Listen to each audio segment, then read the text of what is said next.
Welcome, welcome, welcome. This is Ask Al Terry Henry, and I want to talk to you about questions you asked. What's the difference between 1099 employees and a W-2 employee?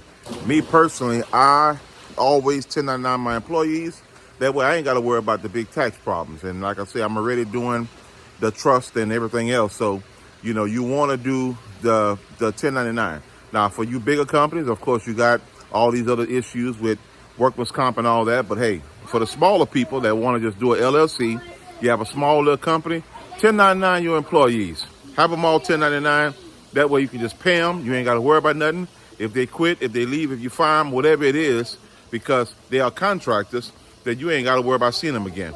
You always want to 1099 your employees and keep them, treat them good, pay them and the whole 9 yards. But if you're going to be a business, going into business, you want to 1099 them. That way you don't have to pay workers' comp. You don't have to pay all these extra fees, all these extra taxes on doing their payroll. You 1099 them. If you pay them $10 an hour and they work 40 hours a week, that is $400. You go ahead and get them their $400, you let them go. Because when you start doing all this extra rigmarole, then you create another problem for yourself. So you want to do as less as possible, even from when you're dealing with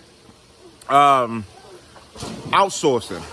The more you can outsource, the less headache you have. If you are dropping and shipping and doing other things, let the other companies do it. Take the orders, make your money, make your commission, whatever it is. Let the other people do it. You want to do as less as possible. Say it with me, as less as possible, starting your company.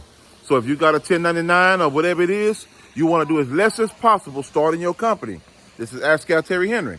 You get, it's kind of loud in here, so I'm walking in the house. But you get those employees, and you have those employees, sign off on papers that they can't sue you, that they're their own companies. If they have insurance of any kind, you make them put down their own insurance or whatever it is. But the bottom line is they will be their own companies and they will be franchised to your company. So always remember, Ask Al Terry Henry. Try to 1099 them as best you can, get them out of the way, pay them, let them go, because it's easier that way and it saves you a lot of headache and a lot of time and a lot of convenience.